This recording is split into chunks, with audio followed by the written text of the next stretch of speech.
There are things you carry home after war, and I'm not talking about shrapnel in the leg or midnight terrors. I'm talking about the things that keep you sane. For me, that's a 20-foot Zodiac boat, not the shiny, high-gloss kind to show, off at the lake with a bunch of weekend fishermen, but the kind that sliced through murky waters on missions where death was a breath away. That boat pulled me back from days when I wasn't sure I'd live to see the next, and now it sits quietly beside my house, a part of me, resting on land I bought with blood, sweat, and an entire life. I didn't draw attention. No wild parties. No flags the size of a football field. I parked the boat on a concrete pad beside my house, planned, legal, and approved when I signed the deed. The first 3 months were peaceful. I mowed the lawn, drank cold beer, and greeted my neighbors with a veteran's nod, short but weighty, until Helen Brewster came into my life. Or, more accurately, slammed into it like a hurricane armed with a clipboard and the demeanor of a general looking for a war. Helen lived 3 houses down, her lawn trimmed like it was laser cut, and her tiny dog Tinsel wore a pink bow. Every morning she zipped around the neighborhood in her golf cart, peering into lawns and flower beds, scribbling on a clipboard like she was preparing to indict the whole block. One Saturday morning, I was hosing off the boat after a fishing run, when she stopped right at my fence line. "Are you planning to keep that object there for long?" I looked up, still holding the hose, voice cool as steel. "It's a boat, Helen." "It looks a little too military, don't you think?" She said the word military like I'd just dropped a curse. I squinted, not because of the sun, but because of how she said military like it was a sin. "That boat's from my service days," I said, voice a touch firmer.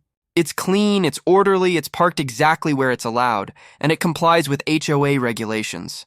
Helen smirked. "We're currently reviewing updates to the community guidelines, ones that better reflect aesthetic standards." I chuckled. "What's next? Banning gray? Only pastels allowed?" She didn't answer, just scribbled something on her clipboard and drove off. But I knew that wasn't the last I'd hear about aesthetic standards. A week later, I got the first letter, white envelope, HOA logo embossed, delivered, via certified mail. It read, "Community aesthetic violation. Vessels may not be visible from the street. You have 14 days to relocate the item or face a fine of $50 per day." I nearly spilled my coffee. Violation? I pulled out the CCRs I'd kept since buying the house, flipped to page 47, section 8C. Boats may be parked on side yard concrete pads if approved and do not obstruct pedestrian pathways. I had the original blueprints. The concrete pad was part of the approved home design. I wasn't parked on the street. I wasn't blocking the sidewalk. I was fully compliant. But Helen didn't care about rules. She wanted me gone. And she was, using the HOA's favorite weapon, aesthetics. I'm not the kind of man who gets pushed around. I've survived places without maps. I've steered through worse storms. And I'll be damned if I let a golf cart and a red pen dictate how I live on American soil. I walked into the house, set the letter on the table. Then I sat down, opened my laptop, pulled up the file named HOA War Evidence. I knew this was just the beginning of a battle, and it wasn't about the boat. It was about the right of a citizen to lawfully keep what's his. I'm not the kind of man who reacts. I calculate. I watch. I wait. And when the time comes, I don't flinch. I respond with precision. Helen Brewster thought her violation notice would make me roll over. Thought I'd sneak out in the dead of night and quietly tow my boat away like I'd done something wrong. She miscalculated. Worse, she picked a fight with someone who knows how to work inside a system and dismantle it from the inside out. I started building my case. First, I took a photo of my boat, parked exactly on the concrete pad beside my garage, covered, clean, not blocking a sidewalk. Then I dug out the architectural plans from my closing documents. The pad was part of the original approved design. Next, I pulled out the full copy of the HOA covenants, the one signed when I bought the home, not the cherry-picked nonsense Helen likes to throw in newsletters. Section 8, subsection C, plain as day. Recreational vehicles, including boats on trailers, may be parked on a designated side yard pad, provided they are maintained in good condition and do not obstruct pedestrian access. That's exactly what I had, and it was rock solid. After 2 days of assembling documentation, I sat down and wrote my first formal response. 4 pages. Polite, direct, sharper than a bayonet. I included photos, citations, the CCR clause, and stamped it certified mail with a return receipt. It wasn't a request. It was a notice of refusal to be bullied. I sent it not just to the HOA's P.O. box, but to every board member I could find, especially Stan Mitchell, the treasurer. He looked like the kind of man who folds under pressure. I wanted him to know exactly what Helen was dragging them into. A week later, the HOA struck back. No apology, no reconsideration. Instead, I received a second violation notice, tone. Colder, language harsher. This one included threats of daily fines and even the possibility of a lien on my property if I didn't comply in 72 hours. A lien over a legally parked, well-maintained boat. The absurdity wasn't just laughable, it was insulting, but it told me something important. This wasn't about the boat. It was about power. Helen couldn't stand that I wasn't intimidated, and so she escalated. That was her mistake. That night I went for a drive, slow, deliberate. I took the long loop around the neighborhood, phone camera ready. 3 boats, 2 old RVs, 1 rusted work van with peeling decals, all parked visibly, some directly in front. Yards, none covered, none had violations, none had warning tags. I went home, filed the pictures, labeled them by address, date stamped, documented. It was classic selective enforcement, and in HOA law, that's a landmine. I sent a second letter. This one referenced Florida Statute 720, which covers HOA governance and homeowners' rights. I cited section after section, the right to due process, the requirement for uniform enforcement, the mandatory mediation process before any lien or fine could be imposed. I included side-by-side photos of my boat and the non-enforced violations from around the neighborhood. The message was clear: keep pushing and you'll be facing not just me, but the law. Then I waited. I didn't mow my lawn that day, didn't wash the car. I sat in a folding chair on my front porch with a mug of black coffee, and when Helen rolled by in her little golf cart, I gave her a slow, deliberate nod. She didn't wave back. Good. Later that night, I created a folder on my computer, Operation Boatshade, because I knew what was coming. When control freaks like Helen start losing their grip, they don't back down. They get desperate, and desperate people make mistakes. I was ready. Have you ever stared at a problem long enough that it stops looking like a headache and starts looking like an opportunity? That's where I was. I'd spent weeks gathering documentation, quoting statutes, building my case like a damn dossier for a military tribunal, and Brenda just kept coming. She wasn't retreating, she was regrouping. So I stopped defending and started thinking offensively. She wanted the boat gone? Fine, I'd move the boat, just not quite the way she expected. See, the thing about HOA power junkies like Brenda is that they bank on one thing: people backing down, compliance through exhaustion. She wanted me boxed into a corner. Move the boat. Hide it, sell it, or keep eating 50-hour-day fines until I caved or sold my home. What she didn't count on? I read the HOA bylaws like it was a mission briefing. I knew the terrain better than she did. There was a section of the community near the clubhouse with 6 guest parking spots, designated for short-term use up to 72 hours. No restrictions. On boats, trailers, or vehicle types, as long as they didn't overstay. Brenda's house sat across from that lot. She'd carved her front yard into a miniature Versailles, perfect hedges, fake fountain, little live, laugh, love sign on the porch. But that parking lot was within full, glorious view of her dining room window. That gave me an idea. I waited for Friday afternoon. Sun out. Birds chirping. Brenda is probably sipping lemon water while planning her next petty crusade. That's when I hitched up my boat. I drove it slowly, respectfully, down the street. I reversed into that guest spot like I was parking at Parade Rest, straight lines, clean angles, trailer locked, tires chalked, hull covered, and when I unhooked and walked back toward my house, I didn't even look at her window. I didn't need to. The silence behind the curtains told me everything. That weekend, my boat sat directly across from Brenda's porch, just barely within sight, yet perfectly within legal limits. A gray reminder, humming with quiet defiance. Sunday evening, before the 72-hour limit hit, I rolled it back to my side pad. Legal? Absolutely. Petty? Maybe. Satisfying? You have no idea. The next Friday, I did it again. Same process, same spot. I even wiped down the tires to keep it tidy. Then again, and again. 4 weekends in a row. Each time I passed by her house, I imagined her face, eyes twitching, hand squeezing her clipboard like a stress ball, powerless to stop what she started. She couldn't sight me, couldn't find me, couldn't even yell. I was following the rules so well, I may as well have tattooed the CCRs on the hull. Meanwhile, I started showing up to the monthly HOA meetings, not to cause a scene, just to sit there. Watch. Ask polite questions. Brenda would stiffen every time I walked in. Stan, the treasurer, would pretend to check his watch. Carol, the third board member, would just sip her tea like she was hoping to evaporate. I never even brought up the boat directly at first. I just raise my hand and say something like, "Hey, I was reviewing Article 5 about architectural enforcement. Can you clarify when the ARC last met?" That question alone made Brenda's lips disappear into a tight white line, because she knew the truth. The ARC hadn't formally convened in months.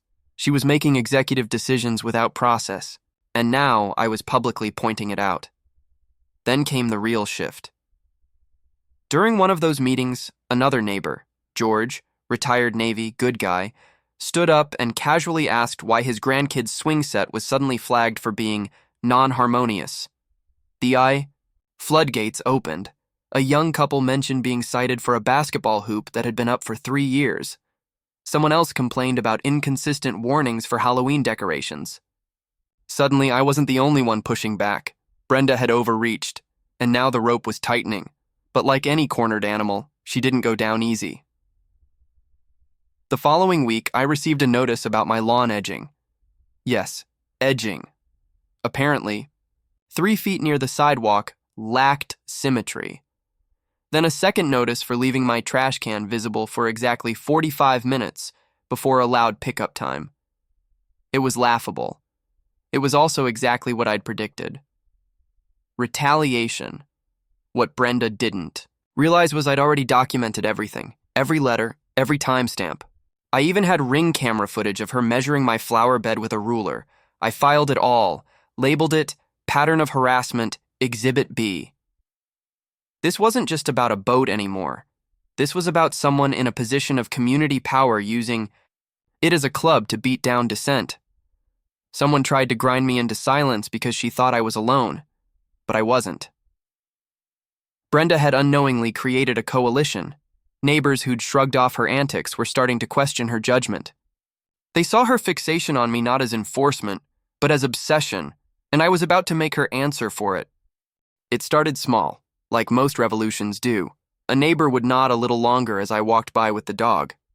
Another would stop at the mailbox and say something like, "Hey, I've been following that HOA stuff. You holding up okay?" The tone wasn't pitiful. It was recognition. Brenda thought she was waging a quiet war. What she didn't realize was every overreach echoed, and people were listening. The next HOA meeting felt different from the moment I walked in. Not just the board, the room itself. More residents, more eyes. A low murmur of conversation that hushed when Brenda tapped the mic to start the session, trying to project authority over the room like nothing had changed. But everything had. She opened with standard. Updates, budget adjustments, landscaping vendor switch, pool gate repairs. But her voice lacked the usual clipped confidence. Even her favorite phrase, community harmony, sounded flat. And then came the open comments section. George stood first. The issue with selective enforcement, That's a real concern. We've had too many citations lately for things we all used to live with just fine, and only certain people are getting hit. Sarah, the young mom, followed. I was told to remove my kid's sidewalk chalk. Chalk. That's not community harmony, that's control. Then I stood. I didn't raise my voice, didn't make it about vengeance, just facts. I've submitted formal documentation showing that my boat is parked in full compliance with CCR Section 8, subsection C. The violation notice was issued without ARC review, which is required for aesthetic concerns, per Article 5. I've also provided photographic proof that several other recreational vehicles are parked visibly in the neighborhood without receiving similar notices. That's selective enforcement, and that's illegal under Florida statute. 720. I paused, let the words hang in the air like a gavel drop. And since submitting that challenge, I've received 3 separate citations in 6 weeks for things that had never been flagged before, notices that conveniently began after. I pushed back. Stan, the treasurer, looked like he wanted to disappear behind his paperwork. Carol looked straight at Brenda. Brenda didn't look at anyone. A man I hadn't met before, mid-60s, pressed flannel shirt, thick gray mustache, raised his hand. Don't even own a boat, he said, but if this guy's getting targeted for asking questions and standing up for himself, we've got a bigger problem than boat trailers. And that was it. The spell cracked. Brenda mumbled something about standard enforcement protocols, but no one was buying it anymore. Her usual grip, the intimidation, the stonewalling, was slipping right through her French manicured fingers. She adjourned the meeting 5 minutes early. The next day, my phone buzzed. An email from the HOA board. After internal review, all fines and pending enforcement actions related to your boat have been rescinded. We apologize for any procedural oversight. No mention of Brenda, no admission of fault. But it was a surrender, and I didn't trust it for a second, because a queen doesn't quit the game after one check. She flips the board. And Brenda, she still had one move left. The problem was, so did I. And mine was about to hit her harder than anything she'd see coming. For 2 weeks, everything was quiet. No new citations, no notes taped to my door, no mysterious courtesy calls from the HOA hotline. Brenda disappeared from her patrol routes, and her little golf cart sat idle in the driveway like a decommissioned war machine. To anyone else, it looked like peace. To me, it was the calm before something desperate, and I was right. It came on a Tuesday morning, 8:14 a.m. to be exact.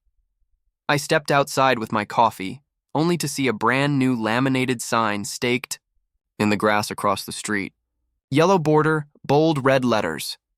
Notice: unapproved vehicles will be towed. By order of the Community Aesthetic Oversight Committee. That committee didn't exist. I scanned the neighborhood. 4 more signs.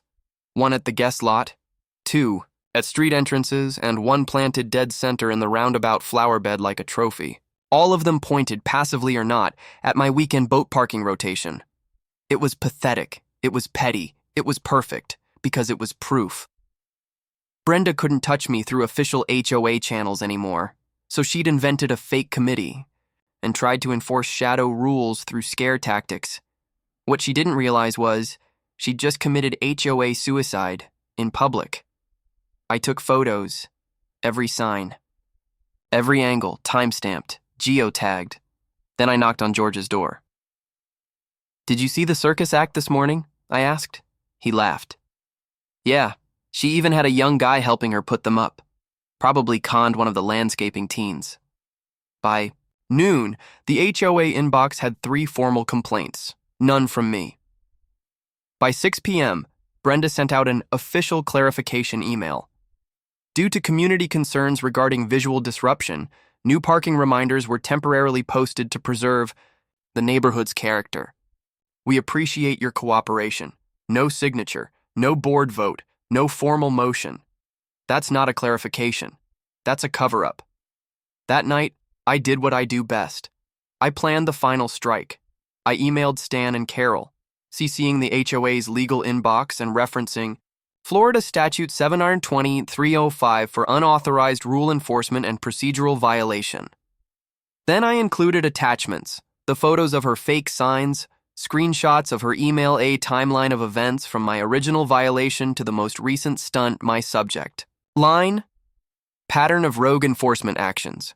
Request for immediate board review. 3 days later, the signs were gone. But Brenda wasn't. Not yet. Because while she was busy spinning webs of laminated lies, I had been quietly collecting signatures. Over coffee chats, mailbox stops, sidewalk conversations, the petition to remove her as HOA president was nearly full. And here's the beautiful part. I wasn't even the one who filed it. Carol did. She sent the email out on a Sunday morning. To numerous procedural breaches and actions not authorized by the board, I am formally requesting a vote to remove Brenda Temple from her position as HOA president in accordance with Article 7, Section 3 of our bylaws. It hit the community inbox like thunder. The emergency meeting was scheduled, and for once, Brenda wasn't holding the mic. She sat in the second row, arms crossed, lips tighter than a drum skin. Stan opened the session with shaking hands. Carol stood beside him. For once, she looked confident. The vote wasn't even close. Brenda was removed, stripped of her title, her clipboard, her little gold name badge. She stormed out of the room like it was rigged, but it wasn't rigged. It was earned. Back at home, I pulled my boat into the side yard pad, locked the hitch, and added one last touch: a tiny sticker on the trailer fender. A black silhouette of a sinking ship with the words, "Thanks for the motivation, Brenda." She wanted the boat gone. Now it was exactly where it belonged, and she wasn't. I thought it was over. Though the clipboard tyrant had been dethroned, her voice silenced, her golf cart parked for good. But power doesn't just vanish. It leaves fingerprints. And Brenda? She'd left a whole set smeared across the HOAs. Finances. It started with a whisper. George caught me by the mailbox one afternoon. He leaned in, voice low. "You heard about the audit?" I hadn't. But 5 minutes later, I was on the phone with Stan. Turns out, the HOA had hired a third-party accountant, part of the cleanup after Brenda's exit. Carol had pushed for it quietly, citing discrepancies in discretionary spending. It was a nice way of saying, "We think Brenda's been spending HOA funds like it was her private slush account." And they were right. The findings hit the board like a wrecking ball. Thousands in maintenance reimbursements for services no one could verify. Receipts for weekend retreats at a luxury spa, booked under the HOA name. A $2,400 landscaping invoice for her own backyard. Brenda had been bleeding the budget dry under the nose of every homeowner and masking it with a veneer of order and community standards. The irony? She fined me $50 a day for a boat I parked legally, while using HOA money to build a pergola over her koi pond. The board released a statement 2 days later. "We are reviewing all expenditures under the previous administration and have contacted legal counsel regarding potential recovery actions." I read it twice, then once more for satisfaction. It didn't have Brenda's name on it, but we all knew. The emperor hadn't just lost her crown. She'd been caught stealing from the royal vault. By the end of the week, I received an envelope. No return address, but I recognized the handwriting. Inside, a single note scribbled in blue ink. "You couldn't just leave it alone, could you?" No signature. Just that. I folded it once, dropped it in the shredder, and went back to polishing my trailer hitch. Then came the fallout. Homeowners wanted blood, or at least their money back. Special assessments were paused. The board froze Brenda's HOA access card. Her remaining allies vanished like cockroaches in daylight. Stan? He finally stood tall. He sent out a community-wide budget revision letter and offered his resignation in the same breath. Carol was voted interim president. And the first order of business? A full forensic audit of the last 3 years. But the story wasn't done yet, because in that audit, they didn't just find stolen funds. They found forged approvals, Brenda had signed off on multiple citations without board consent, using fake initials, even retroactive meeting notes to justify bogus fines. One of them, mine. That triggered a new discussion. Carol called me. Personally. Would you be open to joining a homeowner grievance committee? I laughed. After all this, she replied without hesitation, exactly because of all this. That night, I sat on my porch, dog at my feet, a cold drink in hand.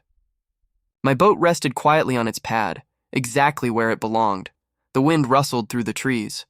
Peace, at last. But it wasn't just about peace, it was about principle. Brenda thought she could write the rules. She forgot the most important one. You. Don't mess with a man who knows the law and has nothing left to lose. I didn't ask for a seat at the table. But when the board held a vote to form the new homeowner grievance committee, my name made it to the top of the list. I suppose when you've been dragged through the fire, folks trust you not to light the next one. At first, I hesitated. I didn't want a title. Didn't want to sit through 3-hour meetings about hedge height regulations or flagpole ordinances. But then I remembered Brenda's laminated signs, her fake fines, her smug grin from behind sunglasses and manufactured authority. And I realized, if I didn't step up now, someone else like her eventually would. So I joined. No salary, no perks. Just a folding chair, a binder full of bylaws, and a microphone that never quite worked. But what did I have? Respect. The room got quiet when I spoke, and more importantly, so did the complaints. The petty citations, gone. The weaponized rulebook, locked in a drawer. Neighbors started putting up wind chimes again. Children played in the sprinklers without being chased down for water usage violations. A flag flew off my boat every weekend, not just because I served, but because I could. Still, not everyone was happy. One man in particular, Terry Madsen. Former. Vice chair of the ARC, Brenda's quiet enforcer. A man who never spoke in meetings unless it was to second a motion she made, and who always wore the same smug expression like he knew something you didn't. Terry had kept his distance through. The Brenda fallout, didn't speak up, didn't vote, didn't even show up for the audit session. But when Carol proposed an amendment to strip board members of unilateral citation authority, Terry suddenly found his voice. We're heading down a slippery slope, he warned, his voice tight. Without centralized enforcement, you open the door to chaos. We're trying to run a neighborhood, not a carnival. I didn't even blink. Funny, I replied. The only carnival I remember was the one run by a woman who used HOA funds to buy patio furniture for herself. The room chuckled. Terry didn't. That night, I found a note on my windshield. Not all of us have forgotten the standards. You can't run this place on sentiment. No signature. But I recognized the handwriting. The tension escalated when the board approved the new grievance process. Now, any homeowner could appeal a citation directly through a small balanced panel, including myself, instead of just the ARC. We called it the Fairness Amendment, and for the first time in years, homeowners started speaking up again. Filing. Real complaints. Fixing real problems. Not because they were afraid, but because they trusted someone was finally listening. Then came the pushback. Terry, and a few of the old guard loyalists, started organizing private meetings. Whisper campaigns. They said the new leadership was too soft, that disorder was creeping in. Disorder? Kids playing hopscotch, flags waving, people smiling? Please. If that's chaos, I'll take it every time. But I knew what Terry was. Planning. A recall vote. He wanted Carol gone. He wanted me silenced, and he wanted the old rulebook rewritten. But this time, we weren't just residents. We were ready, and we had something stronger than rules, fines, or fake committees, each other. The special meeting took place on a Thursday evening. It was drizzling. That kind of soft rain that doesn't soak your shirt but still chills the air, just enough to make the tension in the HOA conference room feel as thick as fog. Terry sat, In the front row, buttoned-up shirt stiff at the collar, his binder laid neatly before him like he was prepping for a Supreme Court argument. He had gathered enough signatures. A formal petition to remove interim President Carroll and dissolve the Resident Grievance Committee, the very committee I was part of. A counterattack, calculated, and stupid. I stood after his long-winded speech, filled with phrases as slick as motor oil, poor governance, lack of control, disruption of organizational tradition. I didn't need a mic. My voice carried. Terry wants to take us back to when the HOA was a weapon, not a service. Back when violation notices were written before they looked for someone to stick them on. Back when someone like Brenda could use HOA funds to buy patio furniture for her koi pond. The room went silent. Only the rain tapped softly at the windows. I slowly held up a folder. Copies of Brenda's old emails, receipts for spa charges, and most importantly, a recording of an internal meeting where Terry admitted he knew Brenda. Was abusing her position, but didn't want to say anything due to personal ties. Terry doesn't want order. Terry wants to be the guy who nods yes again. But we, the people who live here, we chose something different. Carol stood up calmly. No gavel needed. By the bylaws, we'll vote now. All in favor of keeping the current structure, retaining the Resident Grievance Committee, and not removing the president, raise your hands.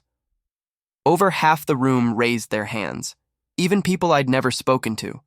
Even George, the oldest, man in the neighborhood. Even Sarah, the young mom once fined for leaving a folding chair near the playground.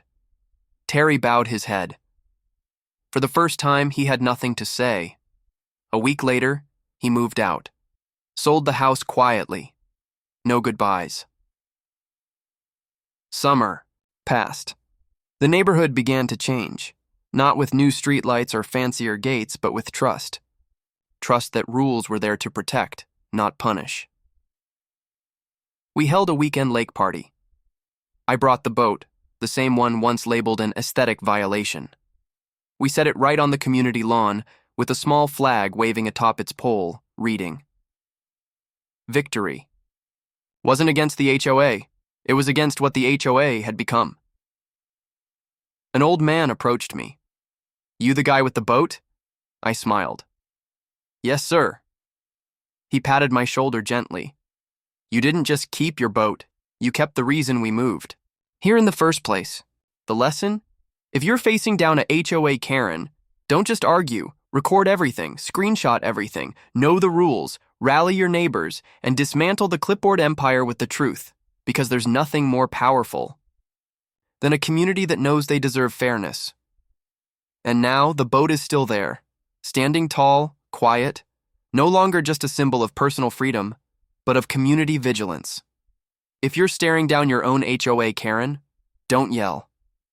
Don't break, don't run, know your rights, do it right. Then turn your boat around and let them see who's really in charge this time.